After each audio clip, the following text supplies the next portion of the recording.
Happy Thursday, guys. Happy cold, rainy, dreary day.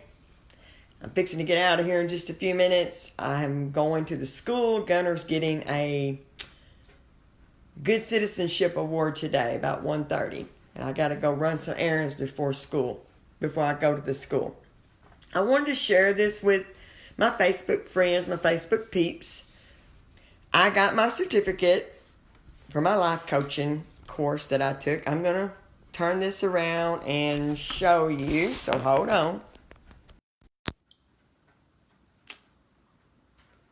Sheila Texter Life Coaching Certification. Of course, that light is booming down on it. There we go. Anyway, I just wanted to share that. But I wanted to share some things that I've learned that has been really, really eye-opening for me. And one of the things on this, the job of a life coach is to basically try to get a person to overcome their limiting beliefs, their core values. And one of the best qualifications of a life coach, too, is to have good foundational questions that pokes at that person and gets them to think in a deeper way. But I just want to read this to you right quick. Limiting beliefs work deep down in the psychic and behave like invisible forces that prevent us from putting forward our best self. We feel held back and inhibited and do not maximize our potential because something holds us back. The biggest problem with limiting beliefs is that they are always hidden. And that's mainly what the life coach job is to do, is to bring those limiting beliefs out of hiding and get that person to move past that.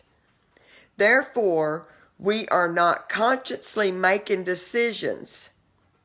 The limiting belief is quietly driving our decisions and choices from beneath the surface. Foundational or core values are formed from circumstances, relationships, and experiences right from our childhood days. Values define human beings and help them lead a purposeful life. There are many values. Each person may internalize the values that resonate with them. For an example, if you have or had a fleshly father that you could never please, he never praised you, you could never satisfy him, no matter what you did, no matter what you brought to the table, he would always say you could do better, you could have did better. It's like you never could please them. And if you're not careful, if you come up under that kind of belief system that you never measured up and you're never good enough, sometimes when we come into our walk with God, we will look at God like that. Our Father, that we've come to know, that's in a heavenly realm. We will begin to have limited beliefs in that walk. We'll feel like he's not going to be pleased no matter what I do. It's never pleasing. It's never enough. We're always going to feel like we don't measure up to God's standard, or that we're missing the mark, or we can't please him, or something didn't work out, so he must be displeased with what we did. So you see how that belief system of coming up under a fleshly father that you couldn't satisfy, or never did praise you, or you never felt you could meet, their standards, you will bring that belief system over even into your walk with God, and you will look at God the same way because he's your father, spiritual father. He's your authority figure in your life. So I'm just excited about this journey. I'm not sure just when I'm going to start this journey, but I plan on having a motivational life coaching business.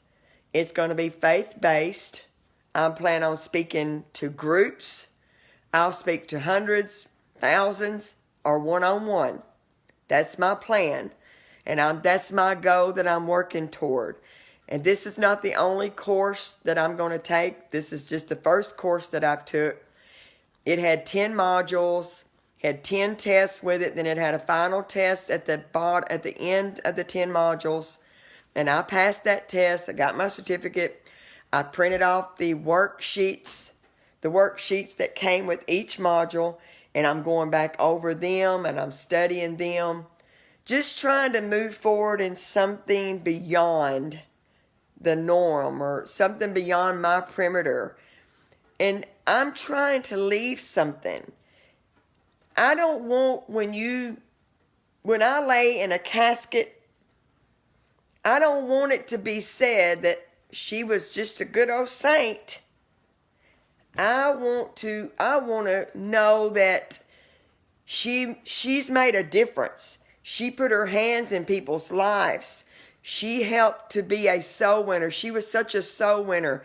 She went out and she touched people's lives and she won people to God. And she left this legacy and she wrote this many books, and her children will benefit from those books in years to come. She left not only a spiritual inheritance, but she left a wealth inheritance for her children and grandchildren to benefit from those things. A lasting legacy. I know that I'm going to leave a legacy in their hearts from being a praying mother, from being a strong mother, from being a motivational mother in their lives, speaking into their ears, because I'm always telling them, even though they're grown, I'm telling them what they need to be doing and pushing them to come on. You've got things in you. You've got talents. You've got gifts. You've got anointing. You've got callings in your life that you should be walking in. One day you're going to look back, like I did. I didn't have no one speaking into my life like this when I was young. I didn't have that. I didn't have that structure. I felt like my dad loved me. My mom loved me. But there was so many of us until there was no personal time. And so when I come to God, I couldn't see me being very special to God. I couldn't see me being someone that he would have died for. And so it's took me a few years to understand that God does love me like that, and that he did die for me. And that before I was born, he thought of me. He knew me before I was even born. And he has brought me here for a reason and a purpose. And he needs me to fulfill that. But anyway, I just wanted to share that with my Facebook friends, that I have finished my life coaching course. And I have got my certification in that. And I'm just going to continue to move forward. I'm praying every step of the way, seeking God earnestly, asking him what the next step is. Really, what is my next assignment, God? What is my next assignment? How can I help somebody to see you, really see him for the God that he is? So I'm going to get off here for today. Y'all have a great day and try to enjoy this rainy, dreary, cold day. That's what it's doing here in Blytheville, Arkansas. Just try to make the best out of it and hope that everything is going well in your lives. Praying for you. If you're my friends, just know that your name is on my prayer list. I pray for my friends on Facebook. If I can't remember, a request, I say, God, you remember who requested prayer on Facebook. So anyway, have a great day. Be encouraged. And I challenge you today, let God talk to your heart. Ask God, is there a gift in me? Is there a calling in me that I should be doing something more than what I'm doing? Now, if you have done that and God is saying, no, you're doing what I've called you to do, then hey, be glad and be satisfied. But if he is telling you something else, I challenge you, pull on your heart to make some moves in that direction and just see where God will take you. I love y'all. Have a great day, and I'll see y'all again on the next live video.